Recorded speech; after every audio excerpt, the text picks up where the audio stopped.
Good evening, everyone. Welcome back to the show, the Everforward Mindset Podcast. I am your host, Michael Rebelo. I'm the president of Everforward Capital Partners and the host of the Everforward Mindset Podcast.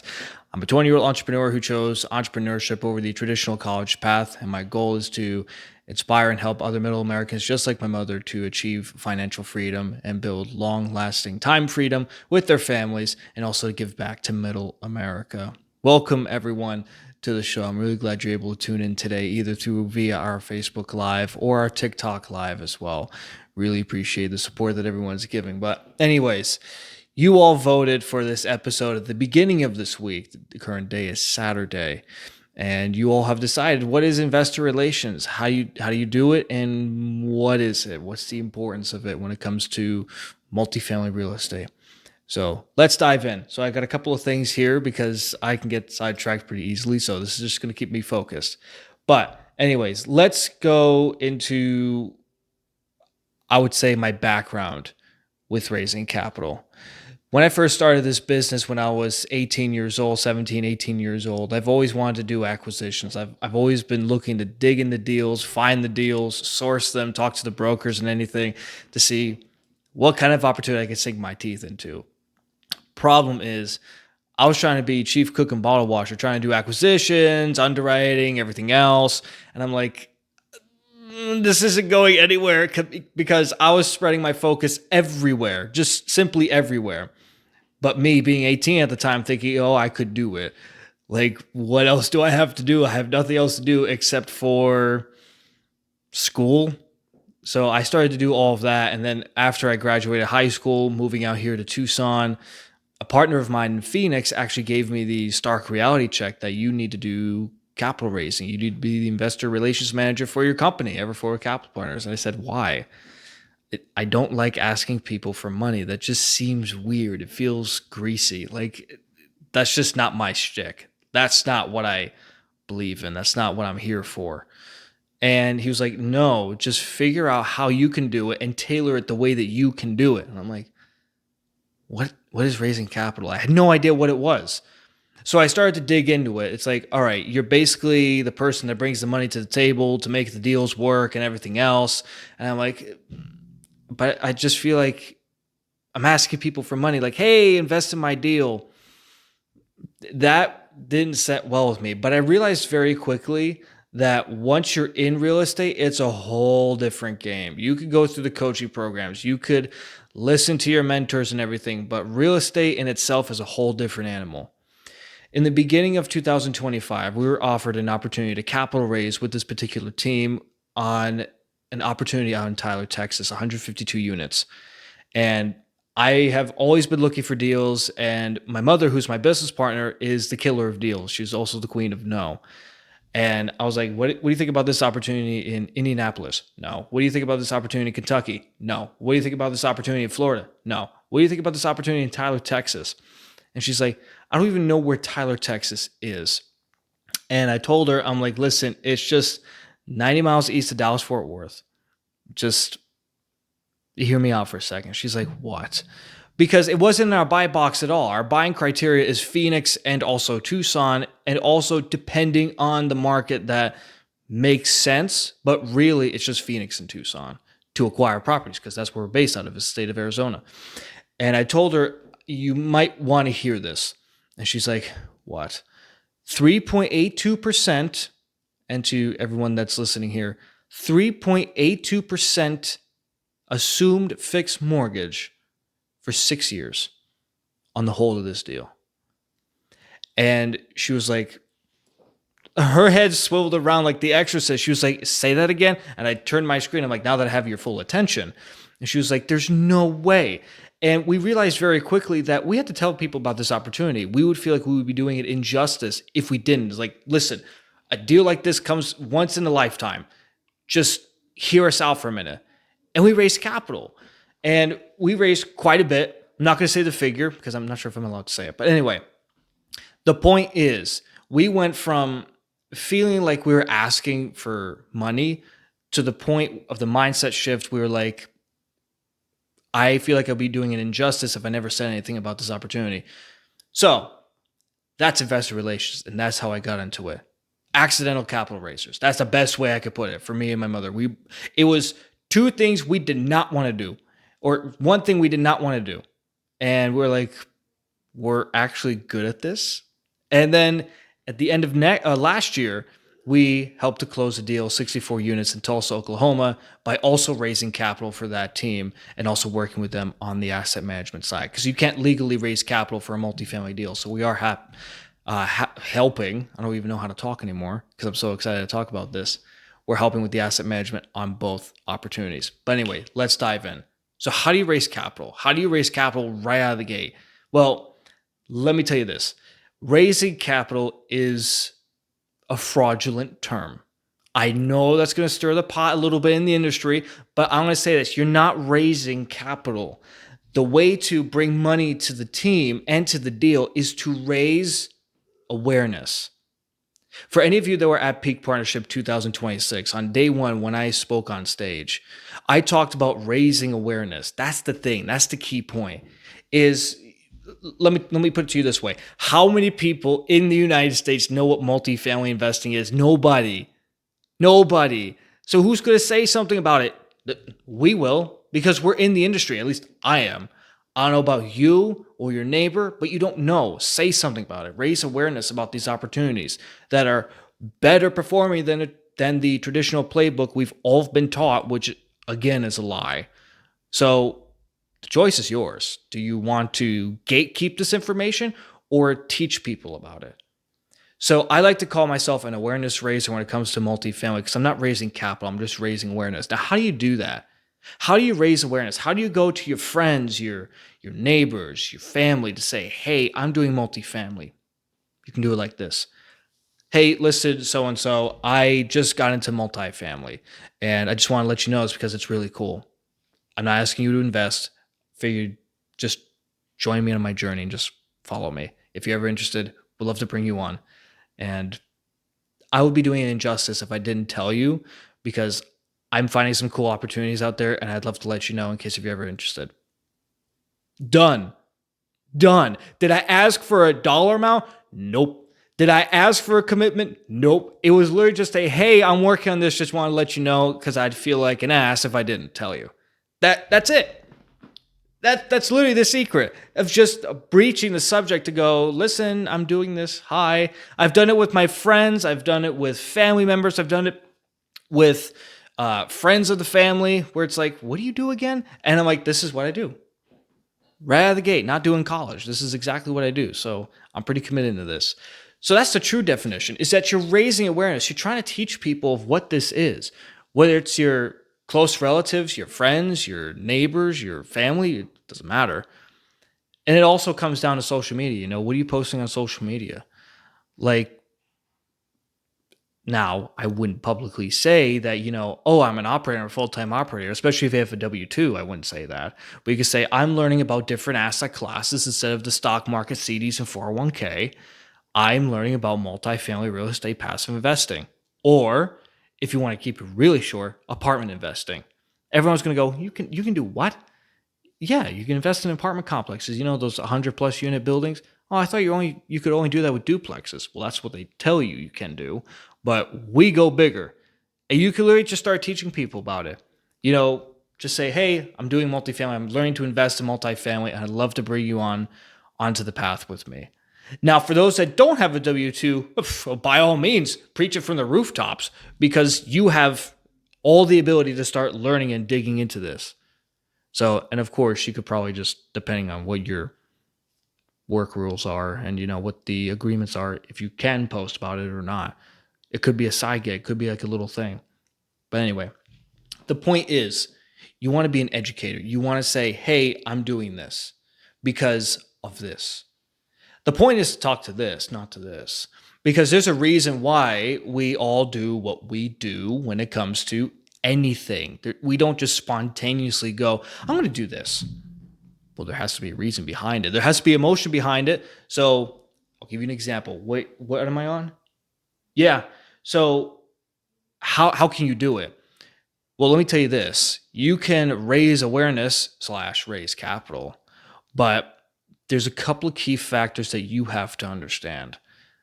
Who is this for? if you're the jovial person that likes to network, in fact, if you looked at my last solo podcast episode, Meeting the Best of the Best, networking is everything. And that's the biggest part, is when you're starting to talk to your family members, your coworkers, your friends, people that are same line of work with you, right? You kind of have to network a little bit. You kind of have to go out of your shell a little bit, out of that comfort zone to say, hey, I'm doing this. If you're an introvert, I'm sorry, this isn't for you. I'm just going to break it out for you. This isn't for you. But now here's the excuse that I'm going to shoot down. Well, I don't know how to talk to people. Learn. Like, here, let me give you a hint. God gave us 2 ears and 1 mouth. Now, some people have been born with either 3 ears and no mouth, which is the wrong thing to do, is you hear everything and retain it, but you don't do anything with it. Or you have people that are born with 3 mouths and no ears, and all they do is talk and they don't listen. The point I'm trying to make is you have to step out of your comfort zone in order to kind of raise awareness about this. Because sure, you might be learning, but just say something already. Just start telling people about it. Like if you're sitting there and you're doing wholesaling and, multifamily investing, you're not telling anybody, you're as guilty as Wall Street because they're doing the same thing. In fact, BlackRock, Blackstone, and Vanguard invest in apartment complexes, but they don't tell you to do that because it's risky. Interesting, right? So don't gatekeep. Be very transparent with your communities to go, hey, I'm doing this. So you're raising awareness. So that's the biggest key factor. But now, how do you raise awareness? Do you just talk to the general public? Do you talk to a select group of people? Or do you talk to one individual? For me, I talk to only one. I know that sounds strange. You only talk to one person? No, one identification of a person. So in this business, we have something called an investor avatar. What is an investor avatar? Let me break it down for you. So the biggest time killer and the biggest energy killer is trying to be a servant of everyone. Listen, this isn't a non-for-profit, or not-profit organization. This isn't a charity. I am here specifically to help people like my mother. If you listen to the intro that I have, if you go through all of the podcasts that I've done, if you go through all the social media posts that I've put out there, it all circles back to my family because those are my roots. They are the most important people I have in my life right now. Bottom line. But why? What makes me want to say, hey, I want to help my family? Why? When I was 17, and this is kind of how you need to break down your investor avatar. You're going to have some bumps in the road, but this is how I did it. When I was 17, my mom came home and told me that we have to learn about CDs, 401ks, and IRAs. I'm giving you the shortened version. And I realized that my family has been getting screwed over by local and national banks, along with corporate America, for years on end. And I was like, oh, okay. And I'm learning the same crap in school. Good to know. I'm like, let me just put that on my checkbox of things to do. So now I'm wondering, well, what could I do to support my family? Because I do not want to let what happened to my mom happen again. And I know there's millions of middle Americans out there that are suffering from the same fate. My mom's a single mom.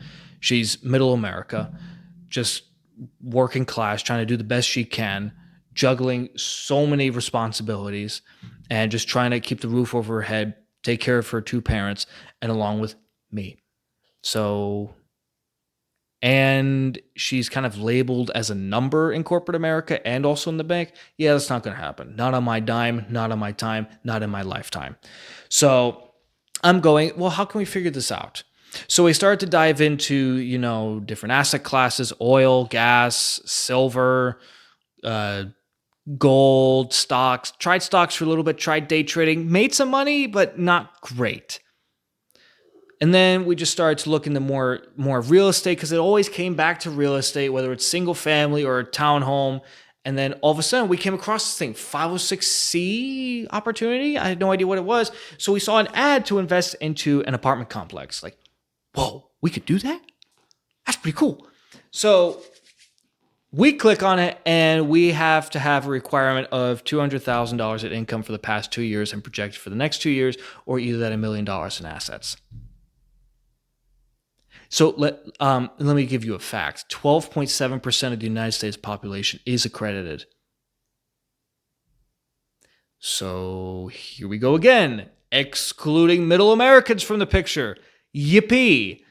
Wow. So I'm like, great. Now we're stuck again back to square one. Now what? Now what do we do? And then we realized the fact that, we could start our own little business and start to actually teach people and just basically take this thing by the horns and start to really lock in. And my mentor said, you have to figure out a why. There's a why behind the reason or the wanting of money. What's behind that reason? And I had to sit and think. I was like, I don't know. But I had to really sit there and think, like, why am I doing this? And I realized that, you know what? I want to retire my mom. And in 2 phases. One, I want to pull her out of corporate America and work with me to achieve financial freedom. And then number 2, I want her to be financially free and time free, that she can do whatever she wants, to give back to her as much as possible. And then intertwined with that, and then after those goals are achieved, I want to also teach more middle Americans just like her how to achieve financial freedom and time freedom. And I realized very quickly that my target market was people like my mom. Maybe not a single mom or a single parent, but those that are suffering from the same fate of middle America and the local and national banks, that we are not financially educated and we don't know about these amazing opportunities out there. In short, that's my investor avatar. You have to do the same thing. You have to. Who do you talk to? Who do you resonate with? Like, in fact, right now, on these 3 cameras here, one on TikTok, one on Facebook, and one that's recording my podcast on my other phone, I'm talking to people like my mom, because those are the people I could talk to. Those are the people I could resonate on a soul level, that I could speak to the heart to, not the brain, the heart, because that's where it really resides, is the heart. Because even when I'm talking about this, it's just drives me crazy. And you need an investor avatar that makes you feel that way, where it's like there's gravity in order for you to actually talk and be passionate about what you do. That is the biggest thing. If you are trying to be a servant of everyone, you're a servant to no one. That is the biggest thing. You have to figure out who you are going to try to serve, but you have to stay focused. You have to stay focused. Who do you serve? What is your why? And who are you? Why do you do what you do? So it's those big 3 things. So what does that mean? Who are you? What's your story? What's your background? What got you into multifamily? And now who do you serve? Who's your investor avatar? Who do you serve, right? That's the biggest thing. And all that, raising awareness. So far, that's what we've covered in summary. Next thing, the mistakes and falsehoods of raising capital. I am going to raise hell with this subject. There are tons of so-called capital raisers in the industry. I mean, they're all in every industry. I mean, LinkedIn DMs. Oh, I've got this amazing opportunity for you. Let me guess. It's either another CRM or another platform or another product for me to buy. I did not ask for that. Listen, I get you trying to make a living, but out. Or you've got people that say they raise capital, but when you try to lean on them for questions and answers, nobody says anything until all of a sudden you have an inkling that you might have an investment. And then all of a sudden they're like, oh my God, it's so good to see you. We haven't talked in such a long time. Let's get on a call. Wait a minute. Back up. So you're saying I never existed, but I was potentially a transaction for you, but not a relationship? Noted. I will not be doing business with you ever, period. You wouldn't pay me enough money. And what bothers me the most is that there's tons of people out there in every industry that are like that they kind of just like sit in the grass and wait. And they're like, maybe they have money, maybe they don't. I'm not going to reach out yet. But when I have a deal that's kind of coming close, I'm going to reach out. Then boom, they get you. Like, that's not capital raising. That's just smoke and mirrors, number 1. And then number 2, you're just another sleazy salesperson. I mean, they're everywhere. And if you want to be a part of that subject, by all means, go on ahead. That's the wrong way to raise capital. Now, again, I'm no perfect saint. I'm no perfect man. You kidding? Listen, I've reached out to people about investing when I had a deal and I kind of had to rush a little bit. And this was still in the beginning part of my capital raising journey. And I realized very quickly that ain't going to work. I realized that I have to stop asking for money. I have to start providing value and teaching people what I do and how their money is actually being used. Because there's two schools of thought, right? Either you ask someone for money or you just ask them to just look at the opportunity once, and that's it. Just at least raise the awareness on that. So the wrong way to raise capital is where you're sitting in the grass and you're waiting for someone that might have an inkling of money, where they say, hey, I have a 1031, or hey, I just sold my house, or I'm just exiting my job, or I'm just, selling my company or selling my small business. And all of a sudden, everyone out of the woodworks comes in to DM you. Hey, congratulations. That's awesome. Listen, I've got a great opportunity for you. But you all of a sudden show up when I have the potential to have, invest money. I mean, it's great that you do, but you're just showing me that you're just transactional. You're not exactly there for the relationship. I don't care whether people invest with me or not. What I care is how can I help this particular person? If you want to invest, great. If you don't want to invest, great. I at least just want to teach you and I want to raise awareness and I want to teach you what I do. That's why I'm doing podcasts and lives like this, is to teach all of you of what I'm doing, because I think that's important. I don't care whether any of you invest or not. The point is, you have to teach people and you have to provide value. Don't wait to reach out to someone to say, hey, I have a deal. That's the wrong time. The absolute worst time to reach out to someone about, building a relationship and potentially having them as an investor or vice versa. You want to provide value. You want to teach these people. That's the biggest thing. That is the secret to capital raising, is that you have to provide value to people and you have to guide them. You have to be there as a friend, not as a business partner, as a friend. That's the biggest thing. That's what you have to do. Anyway, let's move on. The best way to be an investor relations manager. Ready? So now I have taught you how to approach the subject, raise awareness, provide value when you can. Don't wait to the last minute when there's a deal to reach out to someone, and don't sit in the grass for someone to potentially have money, right? You want to start teaching people. You want to start educating. Be upfront. Don't gatekeep. Now I'm going to teach you what happens after that. Because it's great when you have the wire. It's great when you have the investors coming in. But what do you do after the fact? Biggest thing is fear. I read a post today saying that, for those that are investing in multifamily, potentially going to be investing in multifamily, be careful. Now, mind you, this isn't verbatim, but it's basically, there's sleazy operators out there. There's, dangerous deals out there. Yeah, absolutely. I'll give you a great example. Putting your money into a bank with a potential broker that you don't even know, and they're investing your money into different, stocks to make sure that you make money. We are so naive as a society to go, yep, here, Fidelity, take my money and go invest it wherever. You don't even know the stockbroker. I bet you don't even know his name. I bet you don't even know how many kids he has, or if he even has a dog, he or she, or if they live in the United States. Interesting, right? There's two sides of the coin there. That's what I mentioned earlier. So the question is, how are you going to do it? Don't instigate fear. Don't say, hey, be careful, there's a lot of bad operators out there. There is. There absolutely is.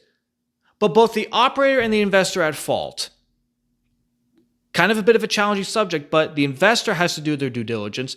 Who is the operator? Who are they? Who are they as a person? Let me connect with them before I even wire money. And then the operator, same thing. Who's the investor? How can I help them? Have they invested before? Yada, yada, yada.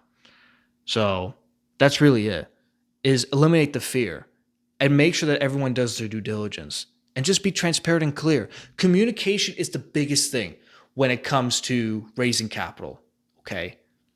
It's like the biggest thing. Be transparent. Hey, if you have a drop in occupancy, hey, this happened. This is what we're doing. Don't talk about the good. Also talk about the good, the bad, and the ugly. Teach people. Be open with them. Be clear with them. Be transparent with them. Teach them how you are doing your business. Educate them. Hey, so-and-so, you invested money with our deal. This is what we're doing. This is how we're utilizing your money to make this property better and bigger for these tenants, and not only that, for your investment. Listen, we're going to have some stumbling blocks. We're going to have some speed bumps, but just be open and transparent. That's the biggest thing. Be open and transparent. Be educational, be upfront, and bring clarity. If they have questions, answer them. If they're giving you a call, be honest with them. Hey, so-and-so, I can't pick up the phone right now. Give me a call again at such and such time. Okay? Answer the phone. Be transparent. Be honest.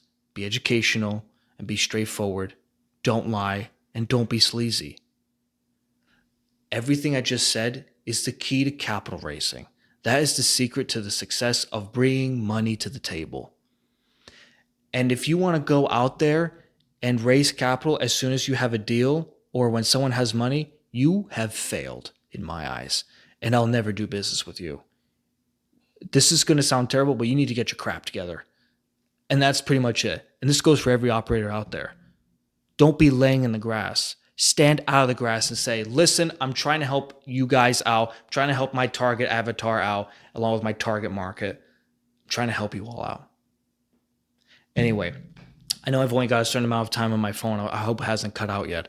But essentially what I'm saying, just be human. Be educational, be upfront, be transparent, and teach people what you do. That's the secret to capital raising. Anyways, you have been listening to the Ever Forward Mindset podcast. Stay tuned for more episodes that come out. If you want to learn more about what we're doing, visit www.everforwardcapitalpartners.com. And not only that, in the bio and description below, you'll see more information that might be of interest to you. So anyways, build yourself better and bigger every day. Live better, live bigger. Always move ever forward. I have been your host, Michael Rebelo, and the president of Ever Forward Capital Partners. Take care, everyone. Hope you got some value out of this, and stay tuned for more episodes to come. See you next time.